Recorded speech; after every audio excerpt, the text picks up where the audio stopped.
Personne n'aime être accablé comme ça. Il dit, venez à moi, vous qui êtes fatigués et chargés, je vous donnerai du repos.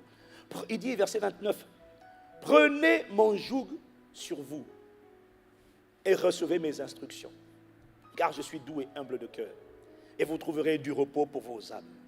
Car mon joug est doux et mon fardeau est léger. Dis-moi amen. La version parole vivante de ce texte, au verset 29, dit ceci. La version, le second dit, prenez mon joug sur vous et recevez mes instructions. La version parole vivante dit, acceptez de vous laisser diriger par moi et mettez-vous à mon école, car de tout mon cœur, je suis doux et humble. Ainsi, votre vie trouvera son épanouissement dans le repos. Quelqu'un me dit amen. Jésus dit ici que lorsque ton âme est fatiguée, elle est chargée, lorsqu'elle porte des jougs, des fardeaux, quel que soit le nom que tu mets derrière, que ce soit la haine, le ressentiment, la culpabilité, l'amertume, le rejet, les passions impures. Passions impures à cause des relations qui n'ont pas respecté l'ordre divin lorsqu'une relation a pris la première place. Tu souffres. C'est quand tu sais le coup de foudre là. Lorsque quelqu'un prend la première place, là, tu fermes les yeux, tu penses à lui, le jour il te parle mal, tu es ébranlé. Tu souffres. C'est pour ça qu'il faut laisser cette relation à sa place. Pas en premier, après. Dieu d'abord. Comme ça, quand il parle mal, tu dis, c'est pas grave, Dieu m'a bien parlé ce matin.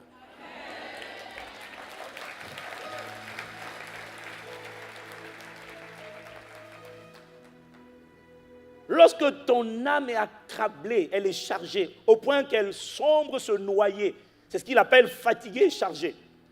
Lorsqu'il y a des idoles qui te fatiguent, et qui te vide émotionnellement. Parce que derrière cette idole, il y a un esprit d'infirmité avec lequel tu étais en communion, mais tu ne l'es plus au nom de Jésus. Jésus dit ici dans Matthieu 11, verset 28, qu'il existe une solution pour renverser ces idoles, et il existe une solution non seulement pour les renverser, mais pour faire en sorte que plus jamais elles ne soient trouvées sur le trône de ton cœur. Quelqu'un dit amen. Il explique ça ici. Il explique que pour rentrer dans ce qu'on appelle le repos, parce que quand il dit vous trouverez du repos pour vos âmes, ça veut dire que votre âme, non seulement peut être déchargée, mais elle peut parvenir au stade où tu vis, franchement, tu es détendu. Tu es en paix. Moi, j'ai découvert que ce que tu cherches dans la vie, ce n'est pas toujours la résolution des problèmes, parce que quand un problème finit, un autre survient. Quand quelqu'un a arrêté de te critiquer, quelqu'un d'autre va prendre le relais. Parce qu'en fait, j'ai découvert qu'en fait, les critiques, là, ce n'est pas une personne, c'est un esprit. Tu sais, les fausses accusations, ce n'est pas une personne. Une personne se lève aujourd'hui et t'accuse faussement. Si tu es troublé, écœuré, énervé parce qu'une personne t'accuse faussement, j'ai dit à ma femme, ne t'inquiète pas. Comme cette personne, à un moment donné, elle va se taire. Mais un autre, l'esprit là, qui essaie de te démoraliser, de te déstabiliser, va passer par quelqu'un d'autre. Et si jamais Satan sait qu'en t'accusant faussement, tu es affecté, il a trouvé un point faible en toi. Il a trouvé. Voilà pourquoi moi, je suis détendu. Critique-moi, injurie-moi, je suis heureux. Et je suis détendu, et je souris. Quelqu'un a dit que Jésus ne souriait pas, mais la Bible dit qu'il s'est réjoui. Mais dis donc, quand on se réjouit, on sourit. Tu as vu quelqu'un se réjouir? Tu as vu ça où? Quand Jésus se réjouit, c'est que quand quelqu'un est dans la joie, mais il sourit. Mais dis-moi, amen, c'est vrai. Comment tu peux être dans la joie en fermant le front?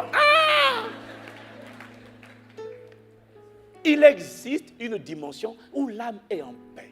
Elle est dans la paix, elle est dans l'amour, elle est dans la quiétude. J'ai découvert que cette dimension est possible, quel que soit ce qui se passe autour. C'est ce qu'on appelle la paix de Dieu.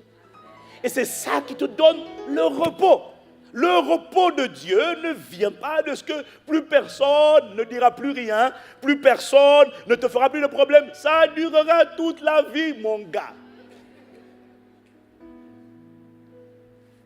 Dis-moi amen. Mais on est détendu. Mon âme est au repos. Tu montes, tu descends. Tu dis ce que tu veux, je suis cool. Et je jubile.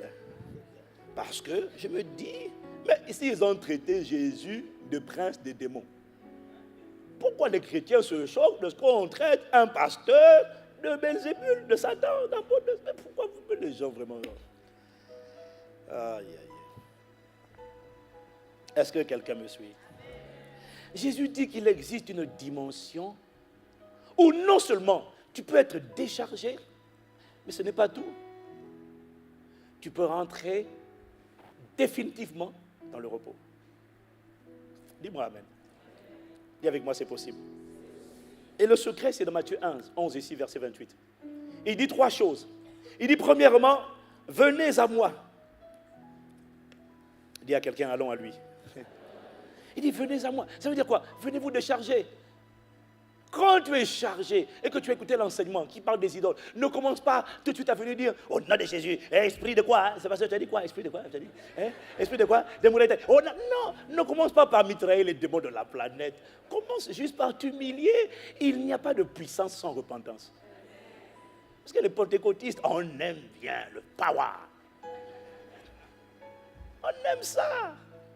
Il y a des gens, ils sont dans le péché, la haine, l'amertume. Mais quand ils rentrent en temps prier, on a des Satan quitte là. Satan te dit, je suis là, toi et moi on est ensemble. Il ne peut pas quitter. Oh, il faut arrêter de mourir les gens, vraiment. Oh. Il dit, venez à moi. Ça veut dire, viens en toute humilité, avec un esprit de repentance, et viens te décharger. Seigneur, je demande pardon pour ces choses qui ont été trouvées dans mon cœur. Je reconnais que ce n'est pas ton cœur. Je m'humilie. Je te demande pardon. Tout ce que je veux, c'est demeurer auprès de toi. Je te demande pardon pour cette folie. Je te demande pardon pour t'avoir injurié en conférant la première place à autre chose qu'à toi. Seigneur, je me repens de ma folie. Je m'humilie. Aie compassion de moi. Libère-moi de ça. Je renonce à ça. Je renonce à ce rejet, je renonce à cette amertume, je renonce à cette colère, je renonce à ces pensées de convoitise, d'impureté, de séduction. Je renonce, Seigneur, aie compassion de moi. Imprime en moi ton cœur, imprime en moi ton cœur. Oh, Christ, respire par moi, pense par moi, sens par moi, ressens par moi, parle par moi, touche par moi, exprime-toi à travers le vase de terre que je suis, et ne laisse personne me piloter en dehors de toi, parce que Christ, c'est le Saint-Esprit en l'être humain, et le Saint-Esprit est l'Esprit de Jésus. Dis-moi amen. Il dit, commence par ça, viens d'abord te décharger, mais ce n'est pas tout. Ça ne s'arrête pas là, parce que c'est ça l'erreur que beaucoup de chrétiens commettent. Aujourd'hui, on a prêché, tu as été touché, bousculé, tu as pleuré. Ok. Quelques heures ou quelques jours plus tard, le même rejet revient, la même amertume revient, la même colère revient. Pourquoi? Parce que tu n'as pas lu la suite de ce passage. Parce que se décharger n'est que la première étape. Mais après, il dit une deuxième chose, il donne une directive et il fait une promesse. Il dit, prenez sur vous mon joug et recevez mes instructions, car je suis doux et humble de cœur et vous trouverez du repos pour vos âmes. Ça, c'est la promesse. Il fait la promesse. Il assure le résultat si tu respectes les conditions. C'est-à-dire, prenez mon joug sur vous. Une fois que tu as été déchargé de ces choses qui t'accablaient, qui n'étaient pas la gloire de Dieu, dans ton âme, dans ton cœur, il dit, prends mon joug sur toi. Autrement dit, tu ne peux pas rester sans joug. Quand tu te débarrasses des jougs de la chair et du diable, tu dois prendre le joug de Christ.